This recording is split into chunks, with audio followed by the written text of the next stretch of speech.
Magandang araw. Ito ang kwento ko. Isang confession na kailangang mailabas, hindi dahil gusto kong pagtritraya ng simpatya, kundi dahil kailangan kong harapin ang sarili ko at sabihin ang totoo. Ako si Bia, OFW sa Hong Kong, misis at ina, at may nangyaring hindi dapat nangyari. Bago ko simulan, isang maikling paanyaya. Manatili kayo hanggang sa dulo ng kwento. Kung may makuha kayo dito, aral man, simpatya o babala, paki-subscribe na lang sa channel ni Miss K, mag-like at i-share kung nanaisin ninyo. Salamat! Lumipad ako papuntang Hong Kong, dala ang kaliwaka ng pangako. 4 na anak na umaasa, isang asawa na umaabot ng sahod mula sa malayo, at ang panalangin ng mga magulang na sana'y hindi masayang ang sakripisyo. 29 ako nang mag-apply bilang kasambahay. Maliit lang ang mukha ko, mahina sa taas, may pagkabata pa rin ang tingin kapag tumitig sa salamin. Sabi nila, baby face. Naggala ako sa mga nagdaang video call at mga text noong unang buwan. Nag-aayos ako ng mga papeles, sinubo ang lungkot ng may baldeng pag-asa. Ang trabaho, maglaba, magluto, maglinis, mag-asikaso ng bahay ni Lim, Madam Lim at ang asawa niyang si Sir Daniel. Mga bahay na may matitingkad na ilaw at mahinang halimuyak ng langis at instikong pampalasa. Ang bahay nila Lim ay maliit para sa karangyaan. Isang flat na puno ng pinggan, damit na kailangang hilahin at ibalot, at mga espasyo kung saan walang sariling oras ang kasambahay. Mabilis ang galaw ng oras, paggising bago sumikat, paghuhugas ng pinggan habang dumarampi ang ulan sa bintana, paglalatag ng mga damit sa bakuran kapag may araw. Si Madam Lim ay hindi malambot. May mga gabi na napapaisip ako kung bakit ako nagpa-absent sa sarili ko. Ang mga salitang madomot at hindi sapat ay pumapalit sa mga tawag ng asawa ko sa Pilipinas na puno naman ng pag-asa. Nagsasabing dapat ako'y magtiis, mag-ipon, ngunit sa likod ng mga ngahina namin ng asawa ko, pinipilit kong huwag magtanong ng madalas ang mga anak para hindi masaktan ang puso. Napansin ko si Nathan sa unang linggo pa lang. 21 ang edad niya, matangkad, tahimik. Hindi siya puro salita. Yung tipo ng bata na babae ang unang napapatingin sa kanya. Kung ngumiti siya ng kaunti. Siya ang anak ni na Madam at Sir Daniel, nag-aaral noon sa ibang bansa pero madalas umuwi tuwing weekend. Sa umpisa, siya'y simpleng nagiging bahagi lang ng pang-araw-araw. Tumutulong magdala ng mga grocery, naglalaro ng mga laptop na hindi ko naman syadong naiintindihan, at nagbubukas ng upuan sa sala para mas komportable ang mga bisita ng kanyang mga magulang. Minsan, habang nag-aayos ako ng mga pinagpapatong na plato sa kusina, tinanong niya ako kung kailangan ko ng tulong. Bia, I can help with the dishes, mahina niyang sabi, nakangiti ng parang hindi niya alam ang bigat ng loob ko. Tumingin ako at nakaramdam ng kakaiba. Hindi romantikong atraksyon sa simula, kundi pagkaalam lang na may ibang oras at ibang tao na nagbibiday pansin sa akin sa isang paraan na bihira sa bahay na ito. Doon nagsimula ang maliit na pagbubukas, mga simpleng usapan tungkol sa pagkain na paborito namin, tungkol sa mga anak ko, tungkol sa kung paano ko naliligo ang mga damit sa gabi kung tag-ulan. Ang unti-unting paglapit nila Nathan ay hindi isang malakas na thunderclap. Ito'y mga maliliit na bagyong unti-unti. Sandali-sandali na naipon, pagkikita kami sa kusina bandang hapon habang naghuhugas ako ng pinggan at siya'y nagtitimpla ng kape, mga pagkakataon na kami lang sa sala dahil naka-out of town ang kanyang mga magulang, mga paggawa niyang simpleng gawain parang hindi naman niya dapat gawin, katulad ng pagdala ng mga basurang tingin ko ay malayo sa kanya. Sa una, winasa ko ito sa pagiging mabuti niya. Bata pa siya, sabi ng isip ko, marahil lang siyang mabait at walang ibang alam. Ngunit habang tumatagal, naging personal na ang mga tanong. How are your children? Do you miss them? Kailan ka pupunta ng Pinas? Sinagot ko ng totoo at maliwanag sa bawat sagot ang pagkukulang na hindi nabibigyan ng oras sa dalawang direksyong buhay ko, ang pagiging asawa mula sa malayo at ang trabaho sa bahay ng iba. Nag-umpisa ang rationalization. Siya ay isang kaibigang nagbibigay ng pangtao na pakiramdam. Minsan, maririnig mo ang sarili mong hungkag na lohika na maghahanap ng dahilan para sa isang mali. At sa gitna ng luhang aking pinipigil, siya ang naging bukal.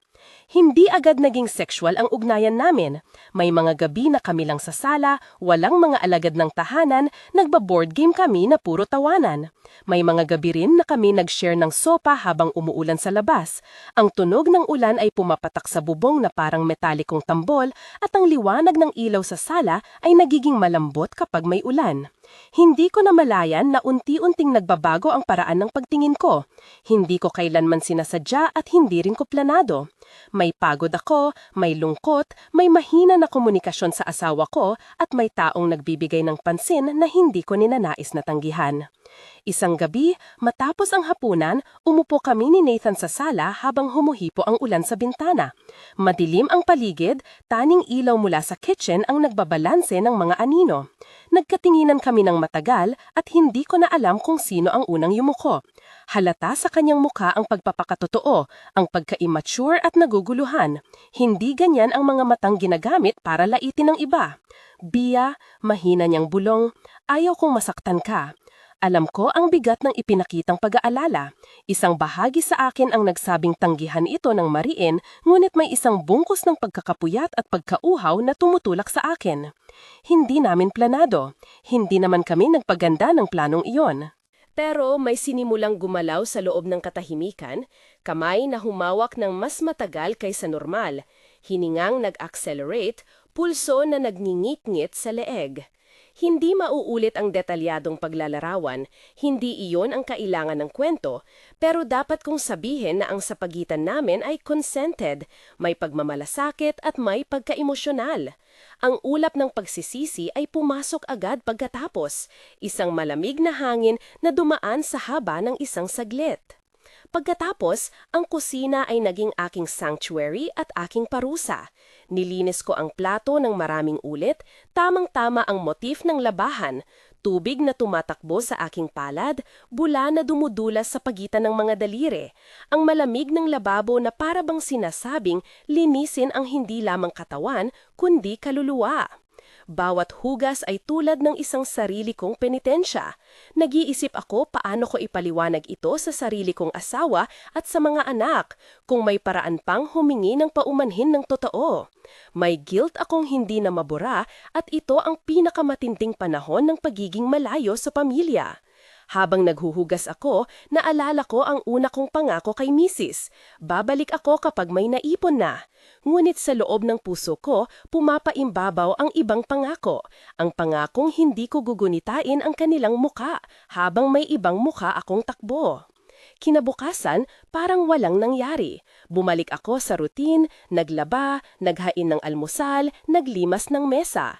Nilaro ko ang pagiging normal hanggang sa punto na pati sarili ko napansin na gumagamit ako ng isang mapa ng pag-uugali. Hindi tumingin ng matagal, magsagot ng maikli, huwag huminga ng malakas kapag sumasagot. Nathan ay tila nagpalit din ng kilos. May mga sandali pa rin ng pagtulong, ngunit may distance na bigla. Tila ang aming gabi ay nakapasok sa isang hangganan na hindi namin alam kung paano maibabalik. Mga ilang araw ang lumipas na may bigla ang pagbabago sa dynamics ng bahay. Hindi ako marunong mag-play ng malinaw na mga laro, hindi kami sinasobrang magkasintahan, ngunit may bagay akong alam na hindi ko mapapayagang muling mangyari. Ang guilt ay naging isang tiyak na punto na kumakain sa akin ng gabi at araw. Isang umaga, habang naglalagay ng mga tasa sa loob ng cabinet, may nakita ako sa mesa. Isang maliit na papel na nakatiklop ng maayos, nakalagay sa ilalim ng isang piring. Hindi ko maintindihan kung bakit biglang tumigil ang puso ko sa pag-ikot ng oras. Kinuha ko ang papel na may delikadong kamay, ang sulat ay mahina ang pagkasulat, parang sabay-sabay itong iniwan at iningatan. Bia, simula ng liham, hindi ko alam kung paano sasabihin ito ng harapan. Pasensya na, hindi ko gustong sirain ang pamilya ninyo. Hindi ko rin gustong masaktan ka. Mahal kita, hindi sa paraan na gusto natin, pero hindi ko na alam kung paano itago. Kung umalis ka man, sana huwag mo akong galawin. Hindi ako karapat-dapat na humawak ng puso mo. Isa, Nathan. Para kanino ba ang liham na iyon? Isang kamay ang umiipit sa papel habang ang pag-unti-unti ng hangin sa kwarto ay parang nagbabasa ng salitang sana. Puno ang mundo ko ng conflicting na emosyon, takot, awa, pagkagalit sa sarili. Hindi ko alam kung magagalak ako dahil may taong umamin o magugulat dahil sa kahinaan ng ginagawa. Nagdalawang isip ako kung tatawag sa kanya at tanungin bakit naiiwan ng sulat sa mesa o itatago ito at gawin ko na lamang nawala. Hindi ko pa nabanggit noon na may kaibigan ako dito, si Mia, na kasama ko noon sa mga araw na malamig ang simoy. Siya ang pinakaalam kong mananabang sa akin kapag ako'y nanghihina. Nakita ko siya minsang tumingin ng may pagkabahala sa akin. May mga araw na nagiging mahina ang ngiting ipinapakita ko. Ngunit hindi ko niya alam ang lalim ng pagkakasala sa dibdib ko. Hindi ko rin iyon agad sinabi sa asawa ko sa Pilipinas. Natatakot ako sa epekto, sa posibilidad na siya'y masaktan o mawalan ng tiwala. Pinahawakan ng sulat ang isa sa malaking tanong, ano ang susunod? Kung totoo ang sinulat ni Nathan, paano ko haharapin ang ama at ina niyang nag-aalaga sa akin sa mga araw na malamig ang pag-uugali? Paano ko haharapin ang aking sarili? At higit sa lahat, paano ko ipapaliwanag sa mga anak ko na ang nanay nila ay nagkamali? Pinili kong maghilom sandali at humanap ng paraan para mag-ayos. Huwag magkamali, hindi ako naniniwalang mawawala ang tama at mali. Alam kong may hangganan na dapat iginagalang. Alam kong ako ang kontrabida sa sarili kong kwento. Ngunit may isang bagay na kailangan kong gawin, magpakatotoo sa sarili at gumawa ng desisyon na hindi lamang para sa akin, kundi para sa pamilya ko. Malamig ang gabi nang muli akong tumayo sa bintana, tiningnan ang mga ilaw ng Hong Kong na kumikislap gaya ng mga maliliit na pangako na tila may maling label. Ang ulan ay muli, parang paulit-ulit na tema na hindi maiwasan. Hindi ko maalala kung kailan ako huling nagdasal ng tahimik, pero nagbulong ako, Lord, patawarin mo ako. Isang sandaling panalangin, isang pangungumpisal na wala sa altar, hindi panalangin para sa kapatawaran lamang, kundi para sa lakas ng loob. Hindi ko pa alam kung paano matatapos ang lahat ito. Alam ko lamang na kailangan kong gumawa ng isang aksyon na may direksyon. Ang kontrata ko ay malapit ng matapos. May pagpipilian ako, i-renew o hindi. Ang pagpiling iyon ay hindi lamang tungkol sa pera. Ito ay tungkol sa kung sino ako at kung anong klase ng ina at asawa ang nais kong balik-balikan. Sa loob ng puso ko, may kumikilos na maliit ngunit matatag na tinig na nagsasabi na hindi ito dapat paulit-ulitin. Hindi para sa akin, hindi para sa asawa ko at hindi para sa mga anak. Kinabukasan, dala ko ang sulat sa bulsa nang hindi ko alam kung bakit. Si Nathan ay umalis na noon para sa campus niya, si Madam Lim ay mabilis mag-ayos ng kusina na may kasamang pagtalikod, at ako naman ay nag-prompt sa sarili, dapat kumilos ako ng maayos. May mga sandali akong tumitig sa mga pinggan, habang ang alak ng tubig ay dumadaloy, iniisip ang mga pangalan ng mga anak ko isa-isa. Sabay-sabay ko silang tinatawag sa isip, Maya, Luis, Ana, Mark. Naiyak ako ng tahimik, pinipikit ang mga mata at nagpasya ng isang bagay. Ngulit ang desisyon na iyon ay malaki at hindi matatapos ng isang iglap. Habang nagbabalik ako sa sariling silid para umayos ng ilang gamit, naramdaman ko ang biglaang presensya ng isang bagay na naiwan sa mesa, ang takip ng tasa na medyo iba ang pagkakatiklop. Hindi ko inaasahang makikita ang isa pang papel, mas maikli lang ang sulat at madaling nabasa.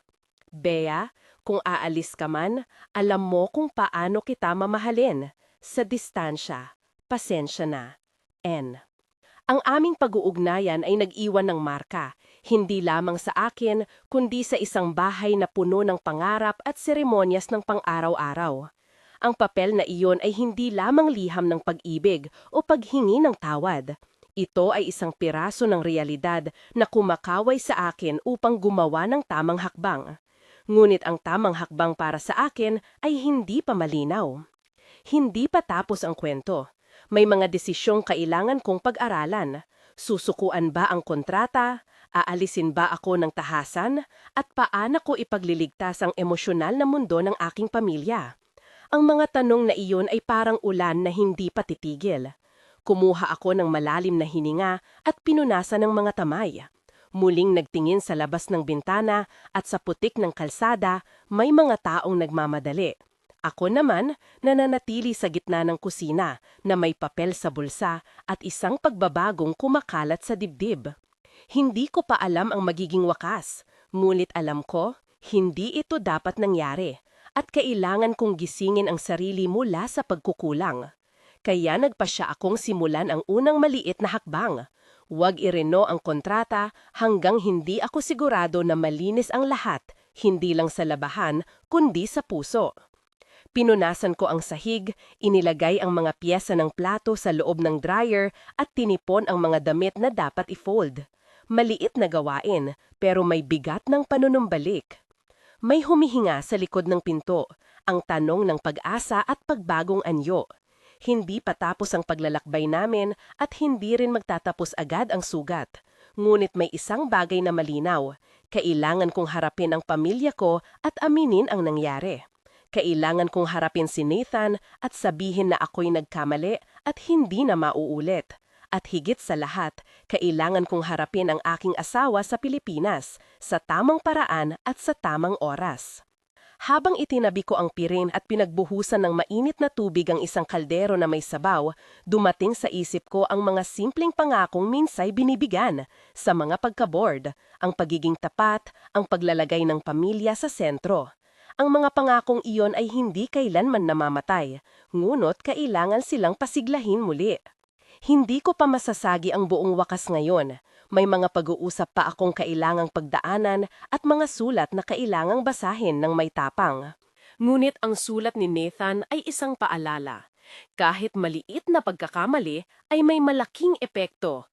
At ang puso ko, bagamat na naig noon ang tukso, ay umiiyak para sa pagkakataong gawin ang tama. Naglakad ako papunta sa kwarto, kumuha ng maleta at hinanap ang kontrata.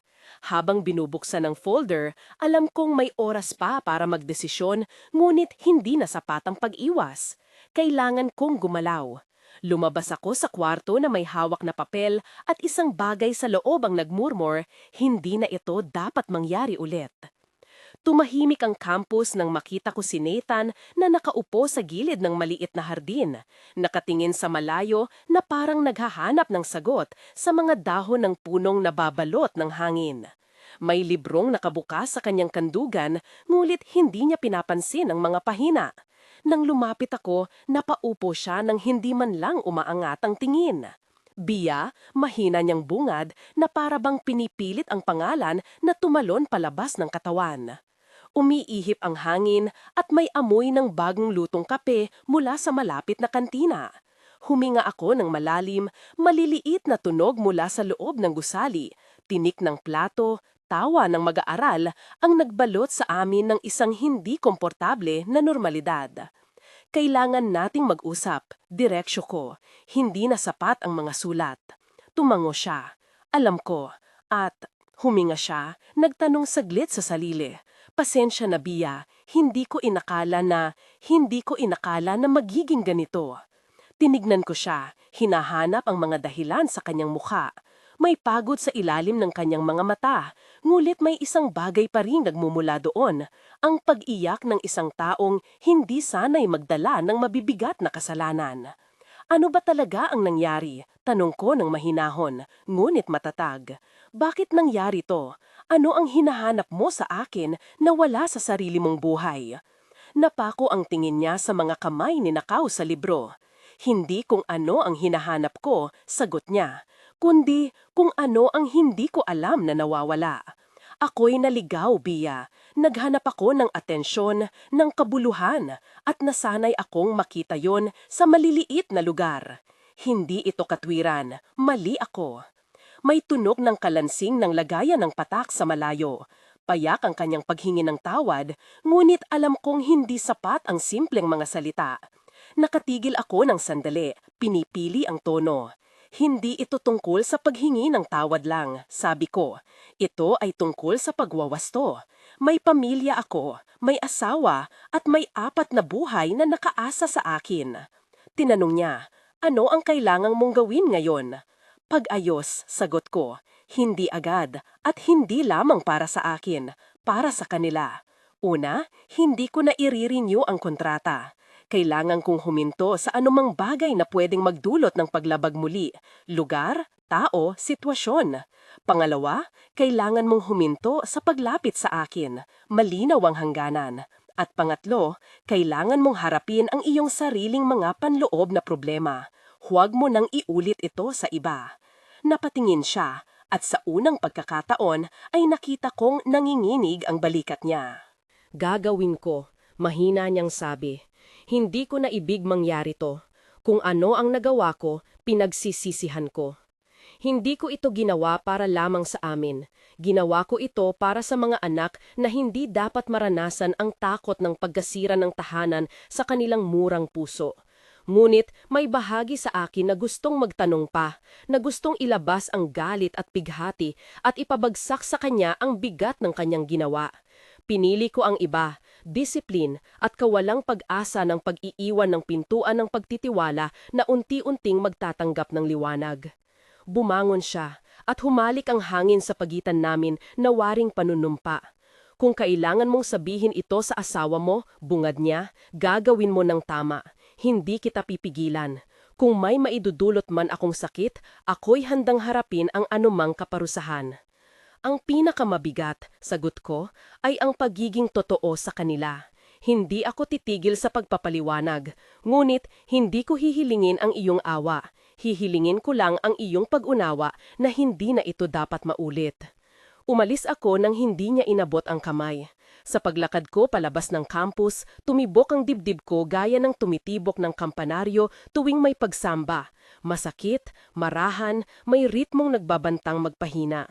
Ang desisyon tungkol sa kontrata ay hindi biro. Nangako ako sa sarili na maninindigan. Pag-uwi ko, may katahimikan sa bahay na iba. Parang huminga ang pader, pinakinggan ang bawat hakbang ko.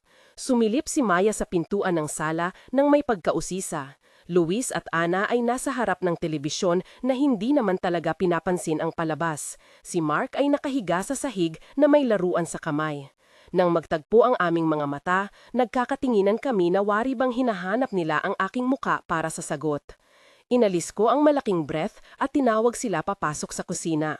Umupo kami lahat sa mesa na dating puno ng mga kwento at pagkain, ngayon puno ng bigat.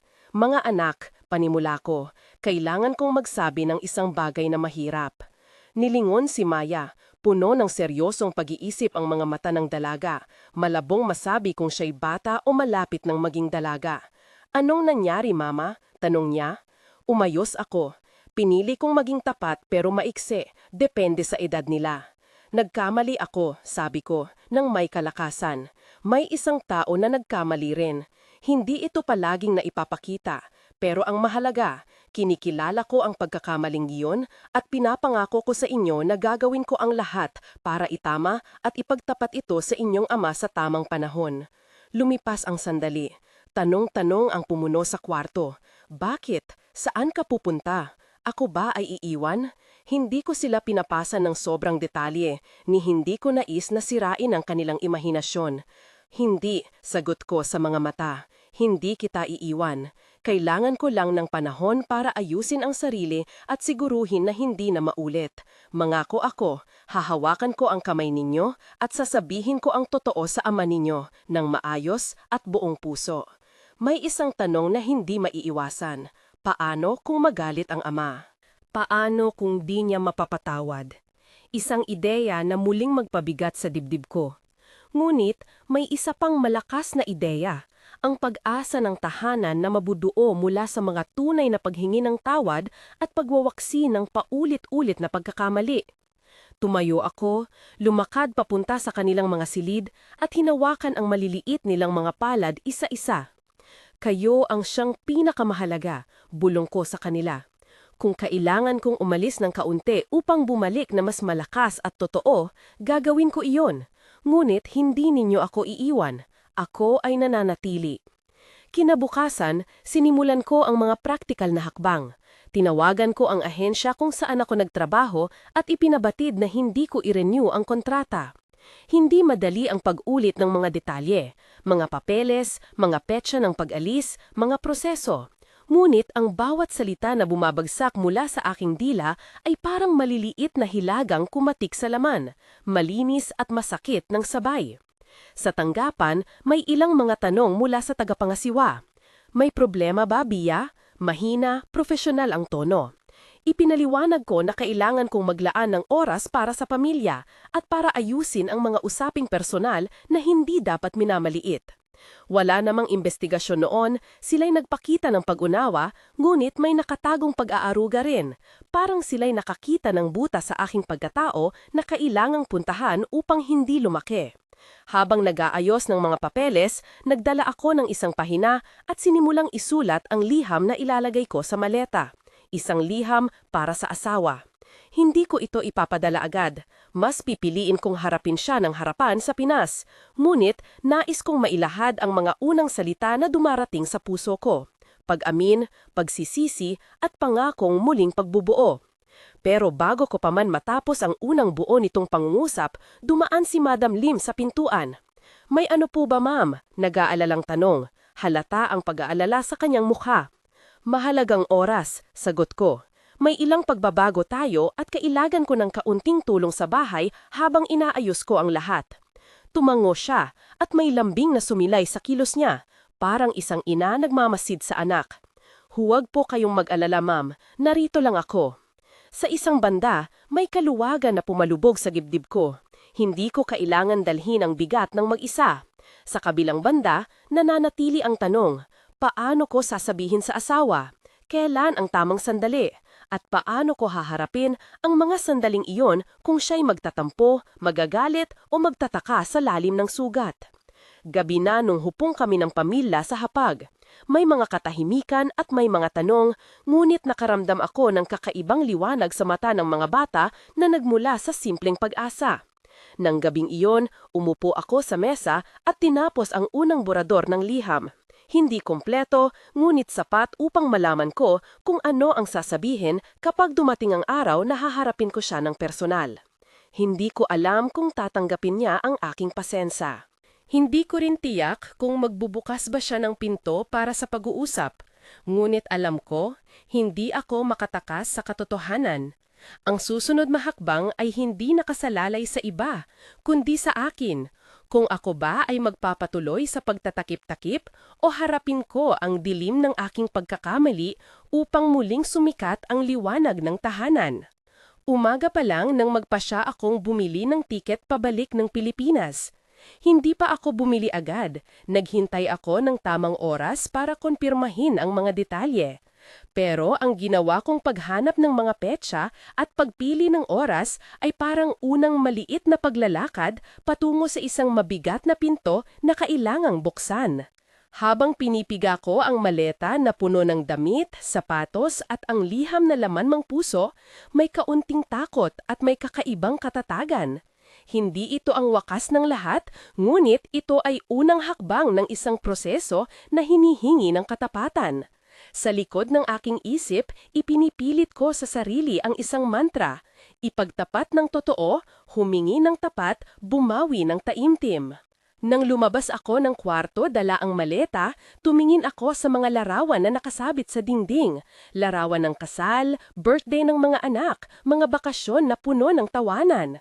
Lahat sila ang nagpapaalala na ang tahanan ay mas malaki kaysa sa iisang pagkakamali. Ngunit upang maibalik ang pag-ibig na iyon, kailangan kong harapin ang sandaling papasok ako sa eroplano. Kailangan kong harapin ang asawa ko ng buong puso at buong katapatan. Nagpunta ako sa mesa, inilagay ang liham sa loob ng sobre at isinuksok ito sa maleta. Hindi pa ito sinara. May pagkakataon pa akong baguhin ang salita, baguhin ang tono, ngulit alam ko rin na ang totoo ay hindi dapat bilinan ng pagbabago.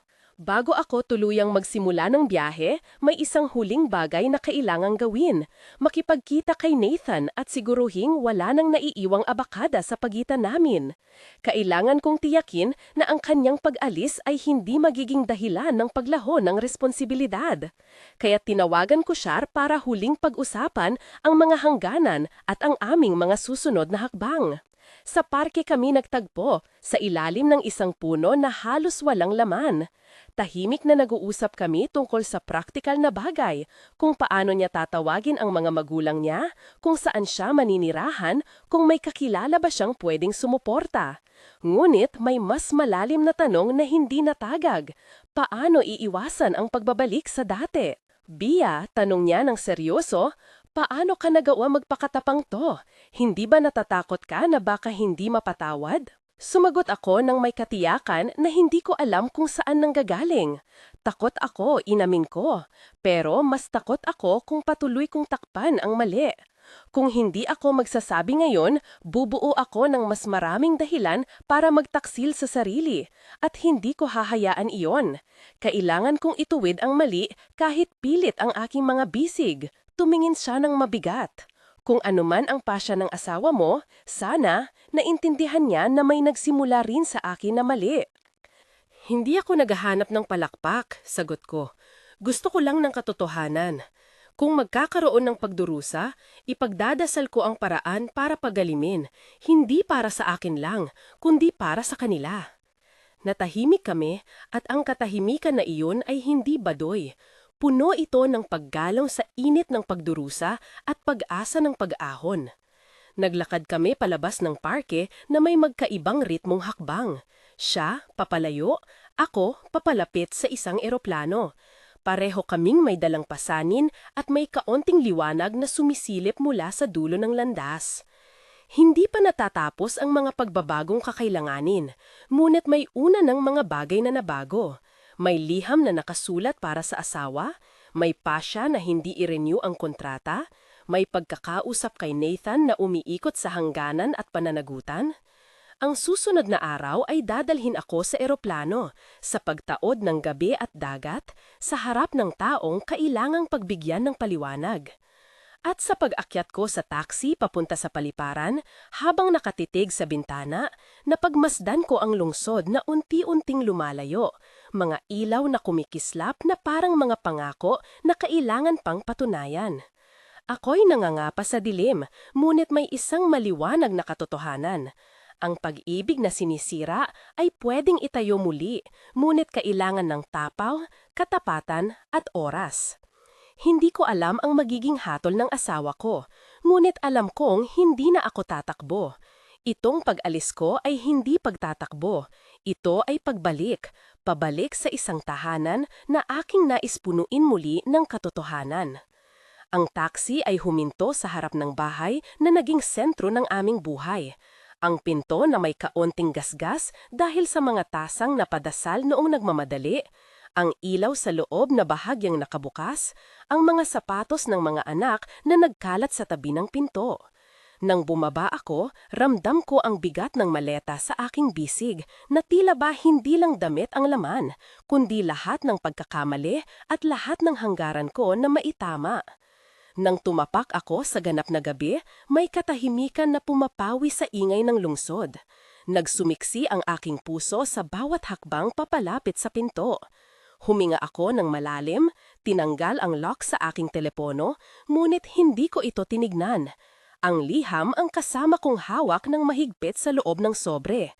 Alam ko na kaya kong sabihin ng tahimik ang lahat, ngunit mas pinili kong ipasa muna ang sulat para mabasa niya ng walang pagputol, para maramdaman niyang hindi ito plano ng biglaan na pagtatangka agad ayusin ang bagay-bagay sa iisang sandali. Nagkatok ako ng 3 beses. Hindi agad tumugon. Nang buksan niya ang pinto, napatingin kami sa isa't isa ng matagal. Huwag niyang pangalanan itong pagkabigla, bagay na mas malalim kaysa doon.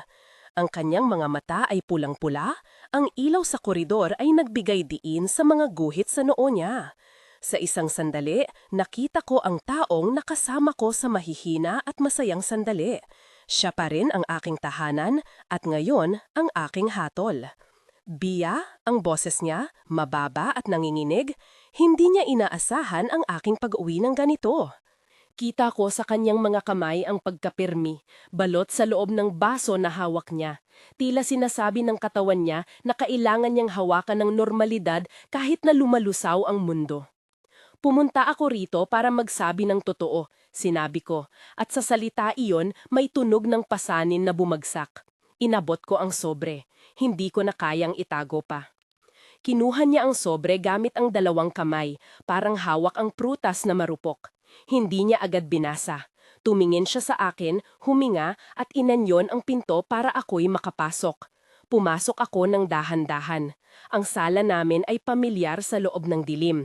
Ang sofa kung saan kami madalas tumabi, ang litrato sa mesa na may ngiting kayong-kayong ng aming mga anak, ang pelikulang naputol dahil sa mga tawanan na bigla ring napalitan ng katahimikan. Umupo kami sa magkabilang dulo ng mesa at inabot niya ang liham. Habang binubuksan niya, inabot ko ang kamay niya, isang pakiusap at paghingi ng tulong na hindi ko mailalarawan sa salita. Naiwan ang telepono sa bulsa ko. Walang text, walang tawag, nais kong maging ito lamang ang sandali ng pagtapat. Binasa niya ng tahimik. Hindi niya pinutol ang kanyang sarili sa pagbabasa. Bawat linya ay tumitigil na parang mga bituin na nawawala sa kalangitan. Nang matapos ang huling pangungusap, tumahimik siya. May luha na nagtipon sa sulok ng mata niya, ngunit hindi pumatak agad. Ang katahimikan na iyon ay mabigat at malalim. Hindi punong-puno ng galit agad, ni punong-puno ng awa. Para itong hukom nag-iisip bago maglabas ng hatol. Sinabi mo ba sa kanya? Ang unang tanong niya, ang boses niya mabagsik sa banayad na paraan. Hindi tanong naghahanap ng impormasyon lamang. Ito ay sukatan ng tiwala. Opo, sagot ko, ng patag, hindi lumilihis. Sinabi ko, pinag-usapan namin ang mga hangganan. Hindi ko na iuulit. Nagwakas ang lahat ng tatahimik. Hindi ko na gustong itaboy ang responsibilidad pabalik sa iyo. Kaya ako lumayo para magbago at para magsabi ng totoo. Muli ang katahimikan. Nakita ko siyang humiga ang ulo at ang mundo namin ay tila napaliit sa isang mesa, 2 tasa, 1 sulat. Ba't ngayon? Bakit hindi mo agad sinabi noon? Ang tanong niya. Puno ng tanong na masakit at matapang. Dahil natatakot ako sa iyong sakit, sinabi ko, at ang tinig ko'y napakapayat. Ayokong saktan kayo, ngunit natanto ko na ang pagtakip sa kasalanan ay mas matagal magdulot ng sakit kaysa sa pagtapat. Mas matagal ko pang bibigyan kayo ng dahilan para mawawalan ng ganap na pag-asa kung hindi ako magsasabi. Pumatak na ang unang luha sa kanyang pisngi. Hindi ko kayang manhid. Tumayo siya bigla at naglakad papunta sa bintana. Hinanap niya ang isang bagay sa kadiliman, marahil sagot, marahil dahilan. Hinayaan ko siyang umalalay sa kanyang mga inihisip. Hindi ko sinubukang abutin ang pinto, alam kong kailangan niyang pumasok muna sa sarili niyang silid. Pagbalik niya sa mesa, may hawak siyang isang piraso ng papel, ang sulat na ibinigay ko. Binuksan niya ulit at sinabi ang ilang salita na parang inuulit ang nabasa. Sinabi mo, nagkamali ka, humihingi ka ng patawad, gusto mong ayusin. Ang mga ito'y tila normal na paglalarawan. Gulit alam ko na bawat titik ay may karga ng diamante, mahalaga at mabigat. Alam kong hindi sapat ang mga salita, dagdag ko, pero hindi rin sapat ang pag-iwas. Handa akong pagtrabaguhan iyon. Handa akong sumailalim sa anumang proseso, terapya, counseling, oras, anuman ang kailangan mo para makita na totoo ang pagbabalik at pagbabago. Huminga siya ng malalim. Ano ang pangako mong hindi mo mapapahiya kailanman muli? Ang tanong niyang iyon ay hindi simpleng pangako sa hinaharap. Ito'y tanong sa kabuuan ng katapatan. Honesty, sagot ko. Walang sekreto. Wala nang lihim sa mga oras, mga bank statement, mga tawag, messages. Bukas ako sa anumang gusto mong malaman. Wala na akong gagawin na nagtatago. At hihingi ako ng tulong para ayusin ang sarili. Hindi para lang sa atin, kundi para sa mga anak natin. Napatingin siya sa akin at sa kanyang titig nakita ko ang pagod, ang takot at ang maliit na sinag ng pagtataka. Ang bahagi niya na nagnanais maniwala, ngunit nasaktan ng malalim. At paano natin aayusin to para sa mga bata? Tanong niya. Hindi lang tayo ang nasaktan dito, apektado sila. Kung hindi nila alam ang buong katotohanan, baka lumaki silang may mga tanong na hindi madaling sagutin. Ano man ang desisyon mo, sabi ko, ipapangarap kong magkasama tayo para sabihin ang totoo sa kanila, sa tamang paraan at sa tamang panahon. Hindi kita pipilitin. Kung kakailanganin mong lumayo ng pansamantala, maiintindihan ko. Gagawin ko ang lahat para mabawi ang tiwala at gagawin ko ring protektahan ang kanilang mundo habang ginagawa natin iyan. Tumahimik muli siya at sa sandaling iyon parang bumaba ang bigat sa akin ng bahagya. Hindi dahil nasolusyonan na ang problema, kundi dahil napakinggan ko ang salitang maintindihan na nagmumula sa bibig niya.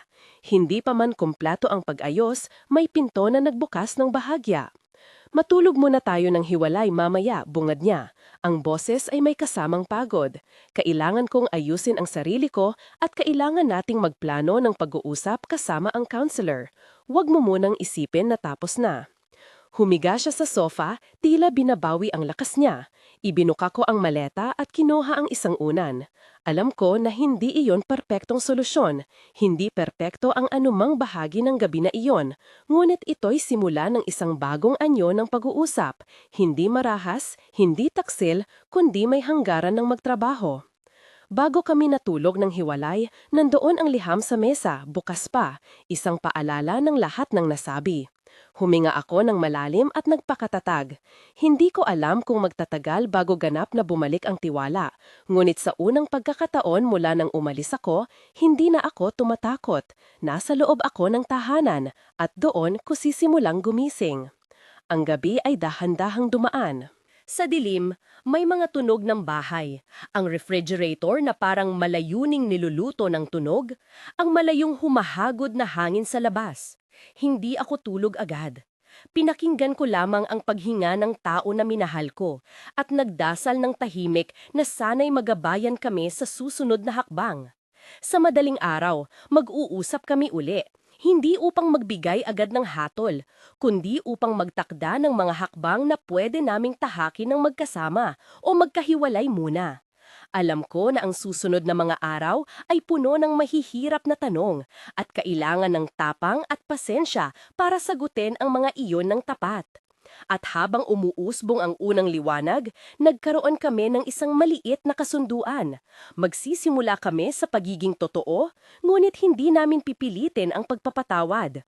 Maghahanap kami ng tulong propesyonal at higit sa lahat, hindi na kami muling magtatago ng mga bagay na dapat na pinaghaharapan ng magkasama.